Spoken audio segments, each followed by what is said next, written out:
Welcome to the Internet Money Podcast. Today I have my good friend Maazin. He is the CEO of GoFunnels. And Maazin, if you only had 1 minute to tell the audience how to launch and grow a successful online business, what kind of advice would you have for them? So my advice would be, guys, just start. Stop contemplating, stop wasting time thinking about what the name's going to be, what the domain you need to buy is, whether it's taken or not. If you have an idea, the only way to know is to test out on that idea and understand if there's a product market fit. Okay? Your number one investor is yourself. So if you're going to put time and effort into something, you need to make sure that you're putting time and effort in the right thing. So start with a small batch, an MVP, right? The offer doesn't have to be perfect in the beginning. It could be just one, core offer, one small segment or small feature of what your big goal is. Start with that. See what the traction is like. See if you're getting people to pay you for that offer, for that work you're doing. If you're able to get that, then that's when you scale. That's when you go all in. You do the ads, you build a team, all that kind of stuff. But before you get to that stage, you gotta just start, learn, figure out what you want to do, and just start. Now, for people that are unfamiliar with what you offer, give us a quick elevator pitch on what specifically your agency does. Okay. So I am the, as you said, CEO and co-founder of GoFunnels, and we help marketing agencies, businesses, coaches, SaaSes with all their back-end fulfillment. So we do complete done-for-you back-end fulfillment, everything from strategizing, designing, and building out all the funnels, all the automation systems, all the AI, including all the integrations, and all that kind of stuff. So marketing agencies actually come to us, and we're doing the fulfillment for those agencies' clients. So yeah, if you're working with a marketing agency, you've hired a marketing agency, and they've built your funnel, chances are we're probably the team that built that funnel for them on their Now, behalf. Now, walk us through an example maybe of a client. You don't have to mention their names at all, but talk to us a little bit about how that actually manifests. It's like, hey, I'm Jax. I'm going to white label some funnel building, and then you guys will do the fulfillment. Talk to me a little bit about how that all works. Absolutely. So how it works is if you're an agency, right? Let's say you're a marketing agency, for example. That's like our one of our biggest niche is marketing agencies. As a marketing agency, your sole goal or purpose is to generate leads and bring more traffic and leads for clients, right? For your clients. And to do that, you need to launch your ad campaigns as quickly as possible. Now, the problem nowadays, and this is something I'm seeing with the data I have, because keep in mind, right, I've worked with hundreds of agencies, and I'll even name drop some agencies, and big companies we've done funnels for, like Gym Launch and Patrick Bet David with Valuetainment, and Branditize and this and that. So I know what I'm talking about. We're building these systems for these clients, we're seeing the infrastructure, so I see what's going on.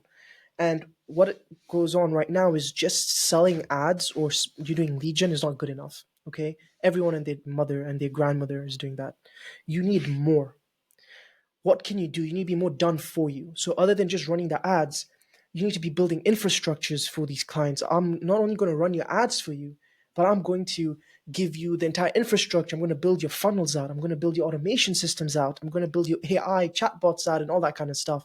So marketing agencies, either they don't know where to get started with that, or they just don't want to learn it because their core focus is just marketing activities, right? Lead gen, all that kind of stuff. So obviously where we come in is to kind of fill that gap. We come in and we do all that fulfillment. Now, how does that work? All right, you close a client. Jax, let's say you have a marketing agency. You just close the client. Okay. We have SOPs and procedures in place so that we can take all the onboarding information that we need from that client. We can set them up on a CRM. 90% of the time, clients using Go High Level, but there's some clients who want to use ClickFunnels or Kajabi or Cartro. It doesn't matter. We are not CRM specific. We use all the platforms. We're experts on all the platforms. But let's just go with High Level, for example. We'll set them up on High Level. We'll get their A2P DLC set up, their domain set up, the email warming, all that technical setup will get done. We'll add the sub account, all that. Then it's a matter of now starting to understand what the funnel needs to be for this client. So we'll talk with the marketing agency, getting an understanding of what the strategy is like. What's the landing page they're going to go to? How many steps is that landing page, right? What are the automation sequences and SMS sequences the lead enters once they book a call? What are the nurture sequences, all that kind of stuff? So we actually map all that out. So we're mapping out the strategy, the sequences, all that stuff is all mapped out very meticulously. Then we go ahead and design the landing pages. Our UI UX designers are amazing, right? Anish, I have to give a shout out to him, and also Bilal. Like, these guys are killing it, right? They've built Brian Tracy's funnels. We've got people who've built Dan Locke's funnels, and so much more. The team, they design the funnels. All right. When I say funnels, I mean the landing pages now. So the opt-in pages, the VSL pages, whatever, the thank you pages, all that kind of stuff is designed by the team. And they've built 1,000 funnels at this point. My agency, we've built thousands of funnels at this point. We know what we're doing. When we build a funnel, we have to think of the funnel psychology. So the landing pages, the psychology to get people to actually click, book a call, to get people to flow properly. We put all this in mind. So we design those pages. Then we go ahead and now build out those pages as well on the CRM system, whether it's high level, ClickFunnels, whatever it may be. Once that's done, then now it's the final touches. The automation systems need to be put in place. The building out of the sales pipeline needs to be put in place, and the automation of that sales pipeline. And then if there's any AI work that needs to be done, we get that done. And then, of course, we're experts on API, webhooks, integrations, Zapier, Make, all these things, so we can make everything work with each other with those platforms as well. And then, of course, we install tracking scripts on all the funnels so that you, as an agency, when you run your ads, you can track everything. And then, of course, we will also create the KPI dashboards necessary for you to track everything. So we're essentially a team that, how I like to say it is, if you're a marketing agency or a coach or something, your job is to close the lead and bring traffic in. Your job is to bring people to the front door. Now, where we come in is once you've brought them into the front door, that's where we come in. We're going to walk them down the aisle. We're going to show them the products, and then we're going to make sure they leave out the store as a client checked out with a bag full of goodies. Okay, that's where we come in. We build that infrastructure for them. We design it, we strategize it, we design it, and then we implement it. So we're a full-on execution team as well. And that's how it works. We come in as an extension of your team. We're coming in basically as like your tech/funnel team. And it's a beautiful partnership, and there's a reason we actually managed to scale GoFunnels from the time of launch to a seven-figure agency in less than 12 months. So yeah, we actually launched the offer as it is in the beginning of this year, and we've already reached a seven-figure a year agency in just a few months. Well, congratulations. Well, talk to us a little bit about like that growth strategy. Like it's not easy to go to a 7-figure agency in less than 12 months. Talk to us a little bit about what you had to do in order to accomplish that revenue goal. Absolutely. So one very key thing that you should have picked out from what I said is we launched this specific offer, this specific version of GoFunnels in January. What we have now, the full done for you for agencies, is not where we started.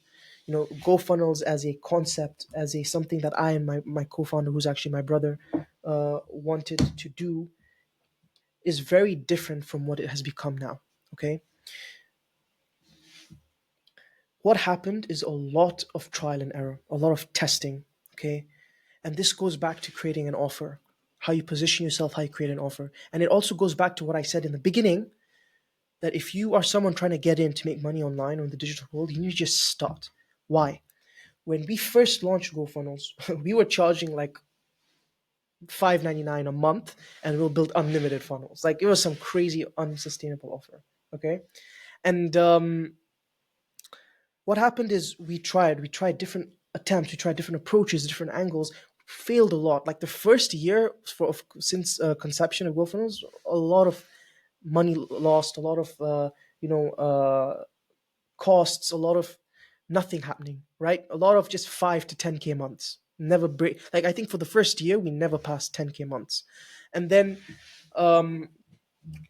we started seeing what our clients are looking for. We started taking feedback. The ability to take feedback is so important. Like, honestly, your ability to take feedback will determine whether you will scale as a business or not.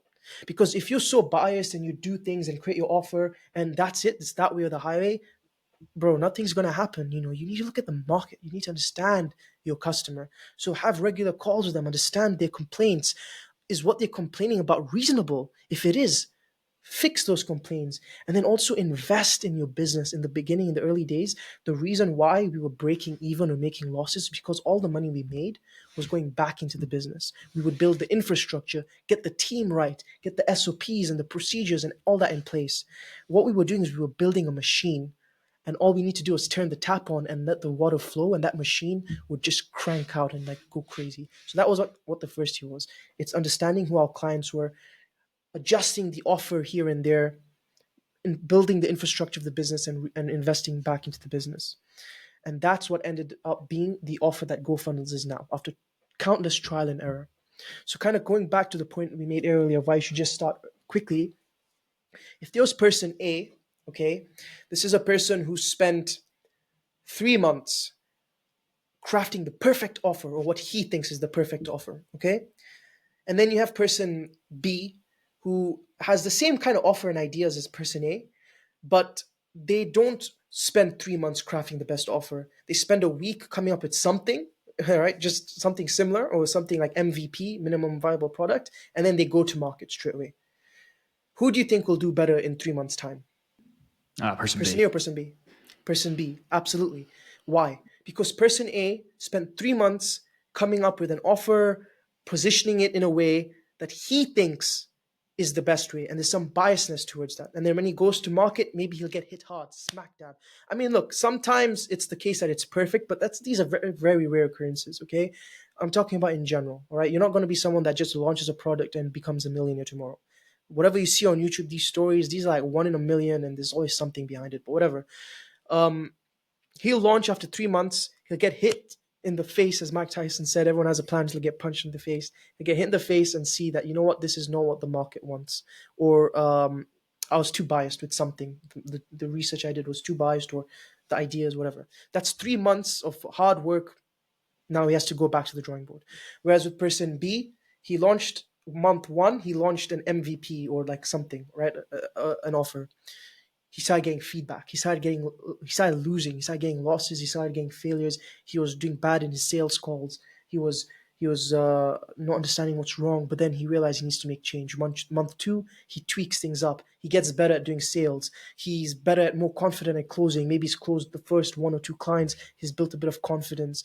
By month three, he's already had clients. He's gathered feedback. He's made tweaks to the offer. Now he has a completely different offer. And by month three, he's like kind of optimized. And now he's going. Right now, it's just a matter of turning on the ads or turning on the organic, whatever it may be, and he's going. In fact, he's even getting referrals coming in on the side. Okay, so I know I've given you like a time frame of 3 months, but this could take sometimes 1 year or 2 years or 3 years. But the idea is, again, kind of making everything wrap up together. Start quickly, speed right to lead, and speed to execute, and then just take feedback. Once you can do that, if you can take feedback and work on the offer and understand what your clients want, then sooner or later, you will be in a position, you will scale. You will be doing good business. You will be closing more clients because you are giving them what they want, and you're very good at it as well. Yeah, I just want to touch on a few things you mentioned there. Like people see these things on YouTube, like, yeah, I scaled from like 0 to 20K a month in 60 days. Like usually those people have some prior business experience, or they're just like some absolute savant, but usually there's something Yeah. like you mentioned in the background. So you're building up all these micro skills for people. For context, for me, it took me 90 days to make my first dollar online. And so like, I think people should have some reasonable expectations. And then it was like, okay, 6.5, then it was 10K, then it's obviously been more than that, but like, yeah, it's a process for sure. Yeah, and also to add to that, like this, like GoFunnels wasn't my first thing either, right? The reason I was able to we were able to scale is, again, I didn't come in completely from scratch, so there was some knowledge I had. In fact, I do have a marketing background. Like, me and my brother used to have a market, when we still do have like a marketing agency and like consulting agency. So like we had a background, and that's why we were able to scale, because we had knowledge coming in. But for sure, if you're someone who's quitting their 9 to 5 today and ready to start, like, um you need to manage expectations. You need to be patient. You need to follow the process. And this is a conversation we can have maybe later on the podcast. Like, I mean, even I would say there's some people out there that might not even benefit from being entrepreneurs. Like, you should just stay to your 9 to 5, and maybe we can talk about that. But yeah, you need to put in the work. You need to just get started. You need to make changes where necessary and take feedback where necessary. And sooner or later, you will see growth. Yeah, just don't quit, people, and keep improving every single day. Well, let's talk a Yeah. little bit about funnels, because this is an area that I think is really interesting. Most people on the podcast will know exactly what a funnel is, but for people that are unfamiliar, walk them through like a very basic sales funnel, and then we'll go on to like some classic mistakes you see. Okay. So I might complicate what people might think a funnel is, but let me try. So when people think of funnels, the first thing they think of is like a landing page, right? It's just a one pager with one button that takes them to the next step. And that's ideally what a funnel is. It's you send traffic, so it's like a funnel, right? You send traffic to the top of funnel, or you send traffic to the landing page, and the idea is you're trying to get that traffic to move on to the next stage. That's one way people think of it. How I like to think of funnels is it's an entire ecosystem. It's an entire acquisition system. Okay, so the top of funnel is all about getting traffic to know who you are. So that could be through ads, it could be through organic, YouTube videos, whatever it may be. That's like the top. So you're getting them to understand who you are. And as you go down, the idea is you're trying to now channel that traffic from knowing who you are to maybe going onto your landing page now and seeing your offer, seeing your services you do basically, and then getting them to now click on the button or the pay button, whatever, basically to you know either book a call with you or purchase your product, right? And that was like not the end of the funnel, but like kind of the end of the funnel. And then after that, there's the nurture, the re-nurture, and that's how now do you make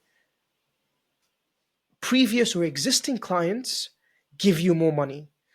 And that's where now you have automation sequences or like promotions or like discounts or this and that. If you go to your local supermarket, they have like a Christmas huge Christmas discount or a Black Friday discount. This is all re-nurture, right? They're trying to get people who have bought from them to buy from them again with sweet deals. Or in the case of maybe if you go to like a clinic or a dentist, maybe every 6 months they DM you saying, hey, it's time for your teeth to get checked up again. This is re-nurture. They're trying to get you to come back so you can do more business with them.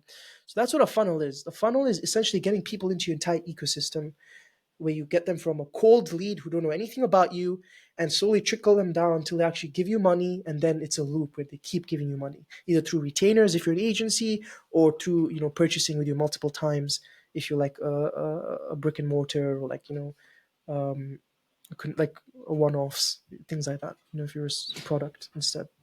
Yeah, let's walk maybe through some of the funnel best practices. So let's imagine we're just doing a very basic book a call funnel. Maybe we're driving some organic traffic in YouTube. We've got a landing page link in our bio. They come, and there's a VSL. We're trying to get them to book a call, and then we've got like some kind of like welcome sequence that we're trying to warm them up for the call. Walk us through some like basic funnels you guys kind of implement. Yeah. So, and this is actually something I talked about on my YouTube channel as well. It's called like a three-step VSL funnel. This is like a very simple funnel, especially good if you're running ads directly to that landing page, right? But let's talk about that. So, for example, with the three-step VSL funnel, the first step is the landing page you're sending the traffic to. And that's the VSL page. Okay. Simple. Logo, title. The title should have a hook. It should have an understanding. It should be, we will do X for you within X amount of time, or you get X. Okay. So if you're a marketing agency, we will generate 90 leads in 90 days, or you don't pay a dime, or you get your money back. Something like that. So you get a hook and also a risk reversal. Now, under that should be a VSL. VSL, the length can differ. I would say, somewhere between 5 to 15 minutes is good, maybe 10 to 15 minutes. But the VSL like is the centerpiece. The VSL needs to sell. It's a video sales letter. It needs to do the job. You need to get it done well. And this is a part where people, if you can get the offer right, if you understand your offer very well, then you can craft a VSL that's basically going through the offer. And essentially in the VSL, you want to sell the outcome. Okay, you don't really need to bother yourself too much about the processes. Oh, we're going to do A for you, we're going to do B for you. No, we're going to do this for you, and this will give you this outcome. All right, we're going to set up the infrastructure and build the systems you need so that you can be closing, 30 leads a month, for example. So you're giving them the outcome. So after the VSL, big call to action, right? Book a call.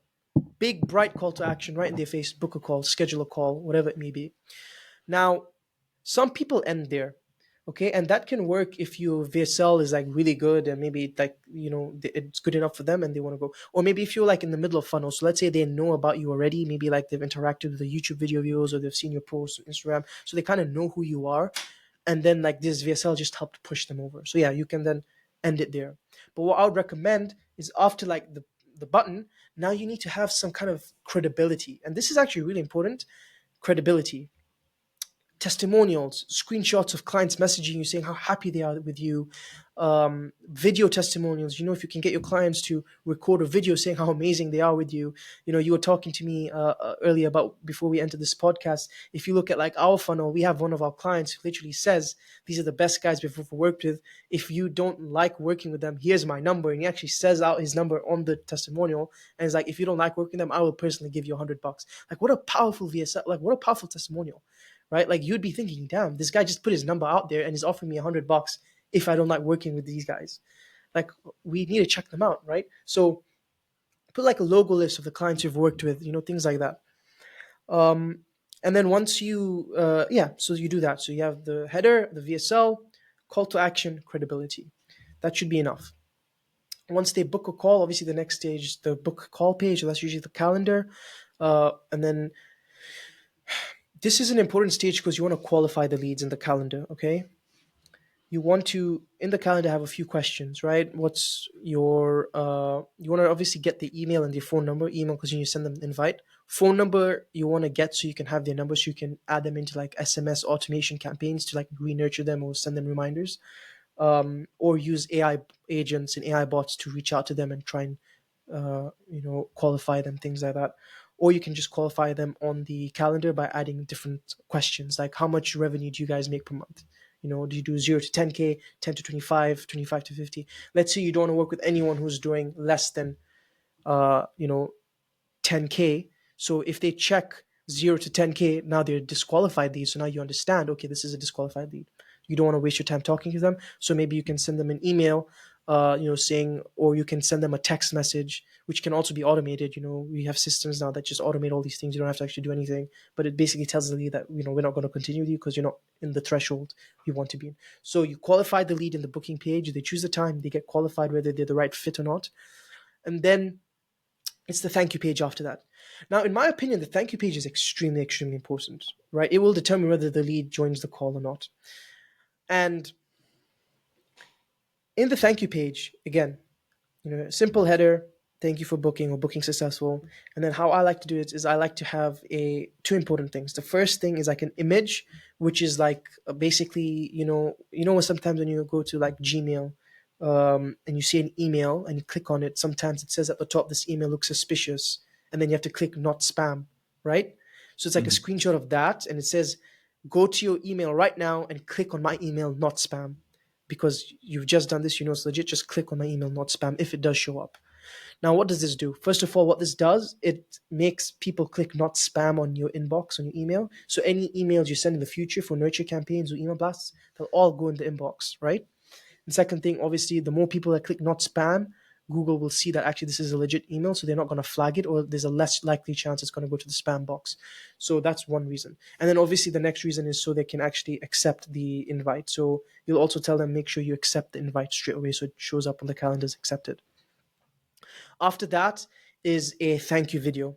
Now, this will be, depending on your niche, very useful. Obviously, if you're a marketing agency, I'm speaking to you, marketing agency owners. You want to have a thank you video that's basically kind of telling them, guys, make sure you join the call. Make sure the decision makers are there. Don't join on your phone. Be serious. Join on a laptop. And basically, you're going to kind of give them a sense of urgency. I know some people who do this, but they don't mean it. But I know some people who do this and they do mean it. Okay, so you can tell them, guys, if you do not show up on this call, I'm going to blacklist you and you'll never be able to book a call with us again. Okay, that's actually something we say as well. Whether or not we practice it, I'll leave that to your imagination. But it works because now it's building urgency. Like, okay, damn, I've just booked a call with them and I need to show up. Otherwise, I'm not going to get a chance to, talk to them again. So it brings urgency. And obviously, you're still going to get people who don't show up. Maybe they're not worth your time anyway. So after that, I like to put, again, more testimonial videos, more screenshots of conversations, things like that. Just a lot of, like, at that point, they've already booked a call. So you can literally give them whatever you want to give them. Like, I like to, a lot of testimonials. And then this is something I started doing after a while. And it like actually increased my close rate and made my life easier. And that is, sometimes when we have sales calls, or when you're starting out with sales calls, you script a lot, and like you're kind of reading off a script, or you're reading off of like, guidelines. So I started realizing that actually I go through the same thing with each client every time I go on a sales call with them. Like I go through the same process, step A, step B, whatever. I'm like, why not just record a Loom video going through these processes beforehand and just make them watch it on the thank you page? And that was like an amazing idea. It was an amazing move as well. So I did that.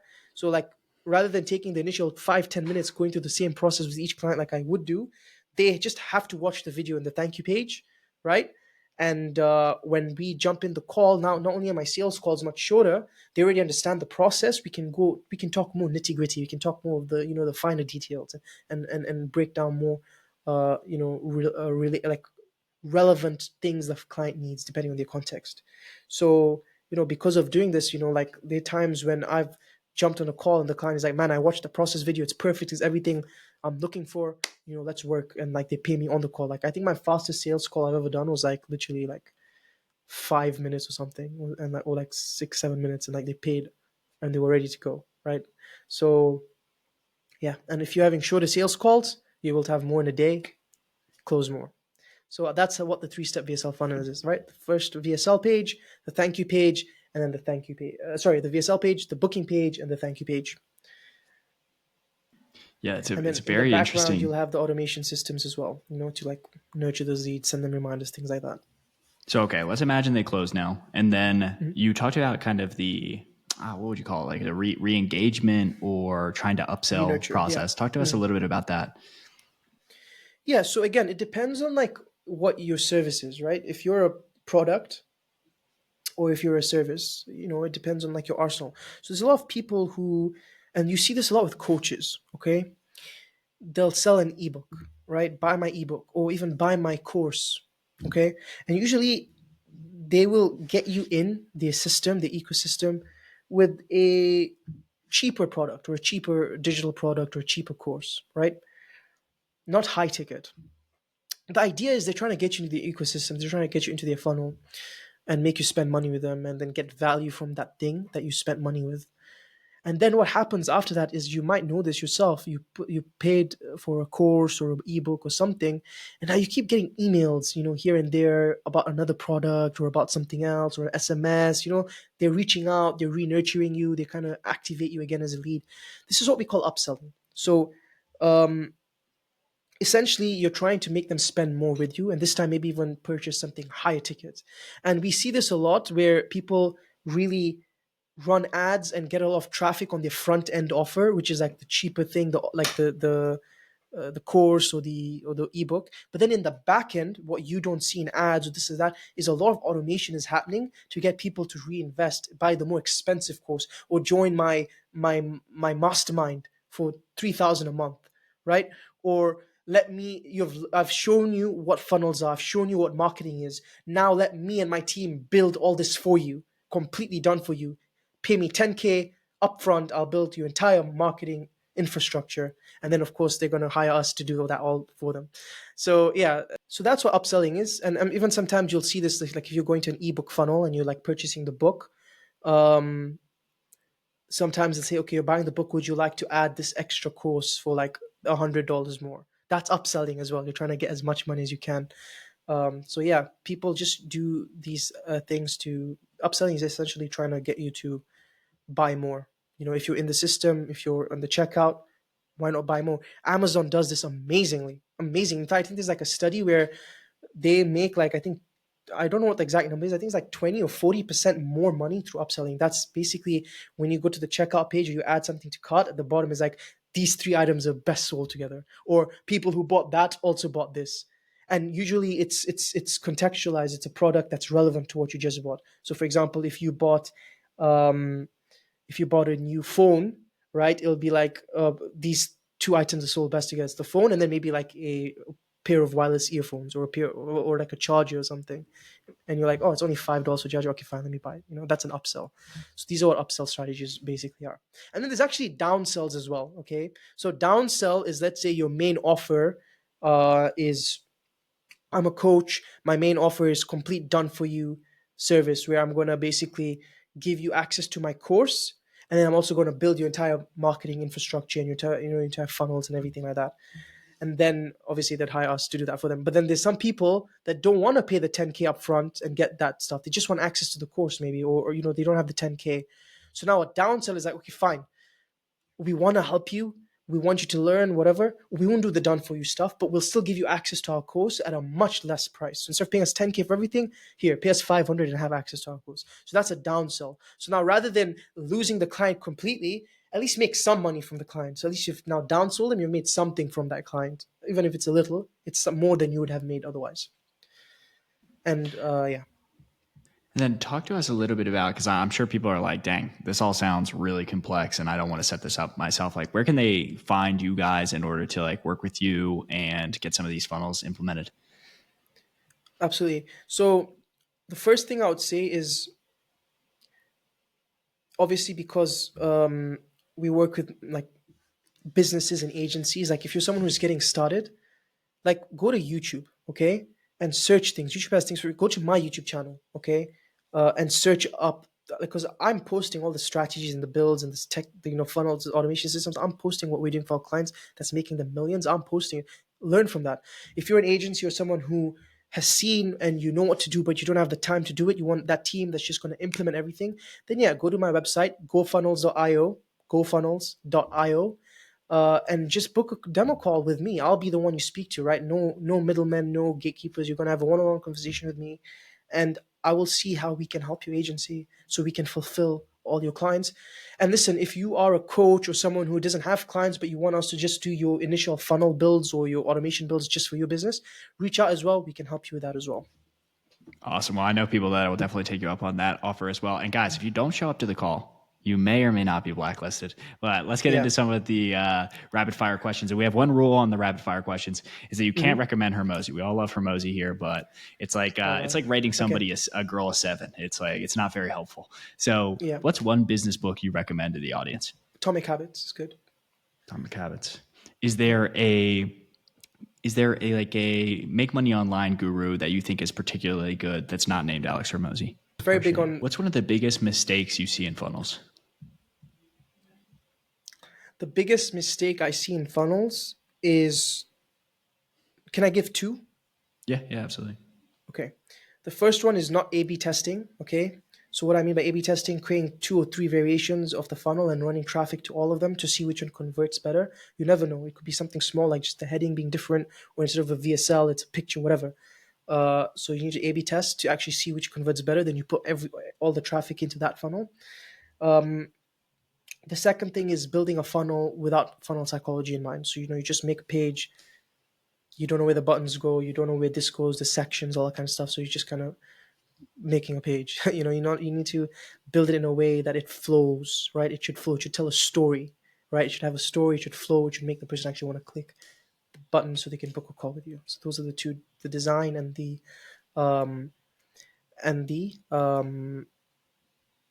what did I say the second one was? I forgot. All right, all good. It'll come back. What's the best purchase you made for under $500? My God. It's not a course, I'll tell you that. The best purchase I've made for under $500. A lot of people end up saying like the microphone or like a camera, although cameras are pretty damn expensive, I don't think. Yeah, I would say my camera. This is not even my camera. Because what my camera allowed me to do is just start making more content on YouTube and things like that. But this is not like some crazy expensive camera. Like this is a 4K camera. It looks good. It's got like a genuine like blur. It's not like a fake blur. This is Razer's Q Pro Ultra. It's their 4K webcam, and I'm not even joking. The webcam is like this big. It was like £250, which is like what, $300, something like that. That's a great. I might honestly swap out my camera for that, because if it's easy to travel with, and the biggest problem with like the nice like Sony cameras, and they'll sometimes overheat, and you're just like, damn, well, like. And the battery. This doesn't need to worry about battery as long as it's connected to your computer. Like you can take this on your laptop and just record with your laptop in front of you. We can have this podcast anywhere in the world because we just need to be in front of our computer. So the camera will always look good. All right. And then any kind of place that they can find you personally on, like, I don't know, if you're a Twitter guy, you definitely shout it out to YouTube. shout out any kind of social media where they can find you. So right now I'm mostly on YouTube. I am on TikTok as well, but like I just created that account, so like I have like only like 100 followers. I am on X as well. Again, I only like created that recently, so I'm mostly on YouTube. That's where I am. But you can also find me on TikTok and X. Awesome. Well, everyone, if you're still listening to this point, you either like me or you like Maazin, or maybe you like both of us. So give us a like, give us 5 stars, and get back to growing your agency.